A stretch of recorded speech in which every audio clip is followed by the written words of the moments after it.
Hey, I got your videos here, download and look through them. I just want to go over each of them a little bit with you. So that's why I decided to make a video. Might be a little bit easier. So here's your feet up bench. Everything here look good.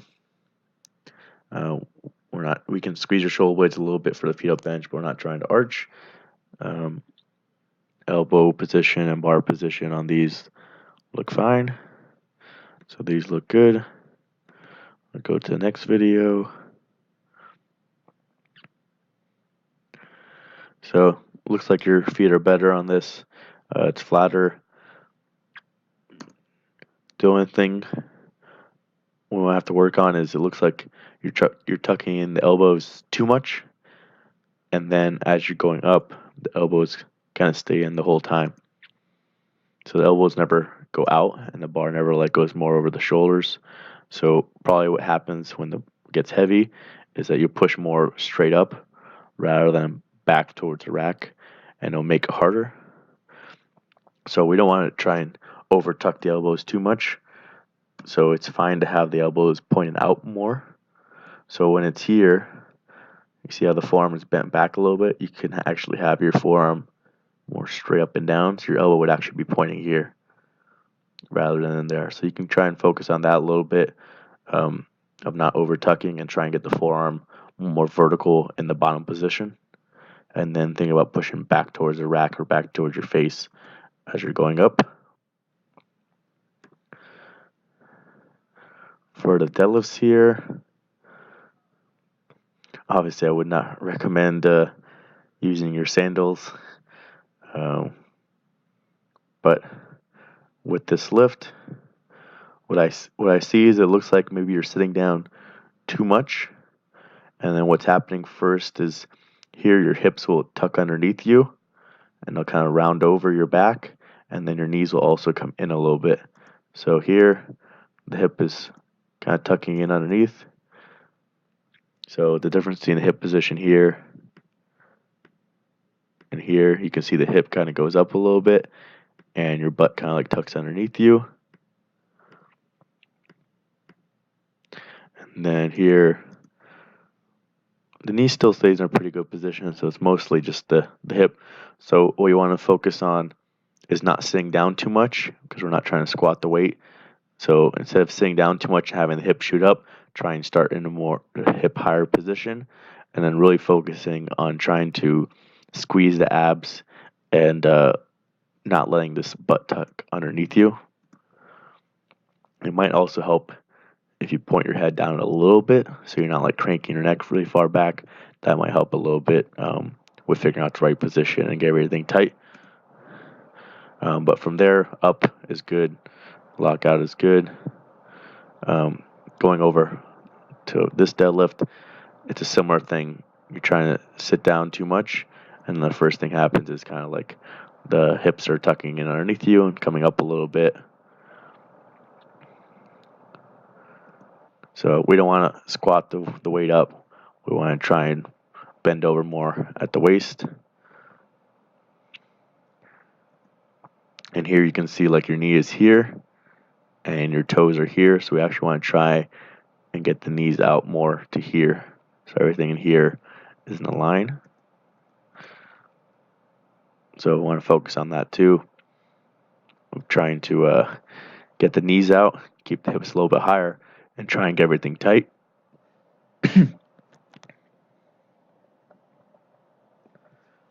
Okay, for squats over here, it's the same thing as deadlift with getting the knees out. So here in this position, you're good. Knees are in line with the toes. And then the first thing that happens is they come in and they come out. So you might always have the issue of the knees coming in, and so that's fine. But you still want to, even though they're always going to come in, is still try and focus on pushing them out as far as they can so they don't come in as much. And also after they do come in, trying to get them back out as fast as you can. So even though they're going to come in, don't worry about it. Just try and get them back out as much as you can. One thing you can also look into for your top position here is trying to get your elbows pointed down a little bit more. So that way when you point the elbows down a little bit, it's going to get your chest up a little bit. And then it's also going to help with not tipping over as much.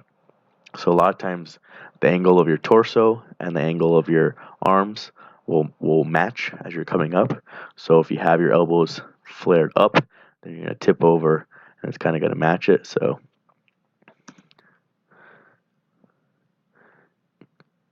here you go down and you can see how you're like upright and then the elbows are not up and down. They're more pointed horizontally, so it's not matching. So then the first thing that kind of happens, it shoots up. And so now you're a little bit more tipped over and almost kind of like is more even. So if you actually get your elbows down more and the chest up more and also push the knees out, then you won't have as much of an issue with the torso tipping over. All right, for these bench press, it's a similar thing about the elbows, tucking in a lot. So it's hard to tell here, but it seems like you're touching a little bit too low for like a raw bench press, and you're almost getting to the point where your forearm's going to start pointing the other way. So your forearm's actually going to start pointing towards your feet because you're trying to touch so low rather than trying to touch a little bit higher and have the elbows out more to the sides.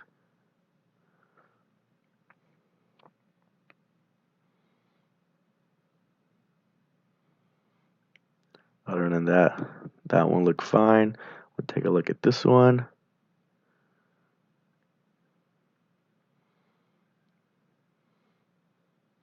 So similar thing, we can try out touching a little bit higher and having your elbows more in this position here rather than here. Feet are looking better as far as being flat on the ground.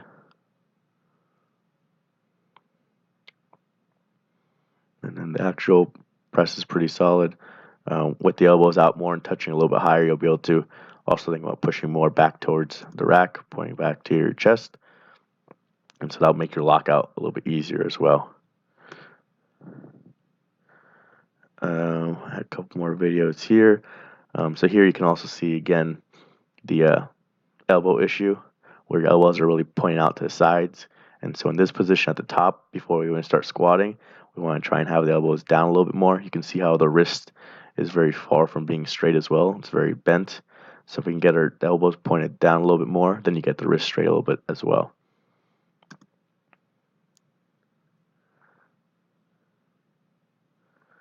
So you're doing a pretty good job in the tempos of keeping the knees forward. So here it's forward and you maintain it forward, maintain it forward. So that's why we're practicing that, to try and get that motor pattern down and get that strength down of constantly keeping the knees forward when you're coming out of the hole. And that's also going to help with not tipping over. Because then when you go to the second video here with the heavier weights, you can see here the knees shoot back. So here you're in a good position, and in the tempo you maintain this position, but with the heavier weights and the faster descent, here you're shooting the knees back, and that's also causing the tipping over. So when you do those tempo squats, you really focus on pushing the knees forward and flexing the quads. That's the same thing you want to try and do here, is maybe don't go down as fast, go down a little bit more controlled, and then keep trying to drive those knees forward. That way you can use your quads more, and then you won't have everything shoot back and tip over because everything is connected. So when your knees go back, then your butt goes up, and when your butt shoots up here, then the chest falls over, and then that can cause the bar also to drift forward, and then it's going to make everything harder. So it's all connected. So if we keep this knee forward, then the butt will stay close to, and then the torso will stay in the same position. So here in a good position, then here you shoot up. So here you basically like use all your quads and you're tipped over, and now you have to use your lower back to try and help you finish off the lift. So we want to try and focus on getting our competition squats to match what you're doing in the tempo squats, which is looking really good with that knee position. So again, here the knees are forward, and then they stay forward, and they stay forward, and they don't shoot back at all until that very end to lock out. All right, so hopefully that helps for the squats. Again, maybe control your descent a little bit more so you're not out of control. Try and keep those knees forward as much as possible, and also try the elbows down a little bit lower if you can. For bench press, feet are looking good, arches looking good, feet up bench looking good. Just maybe focus on touching a little bit higher on the chest and then having the elbows out a little bit more and see how that feels. And then for deadlift, try and focus on not squatting down too much into the movement, because when you're squatting down too much, then there's no tension there in the hamstrings and the glutes, and then that's when the butt tucks underneath you and your butt shoots up a little bit, and it makes it harder. So try and keep the hip a little bit higher, like where you're going to start from anyways. Focus on driving the knees out, and then try and brace as hard as you can against the belt so that you can maintain the position off the ground. All right, hope that helps out.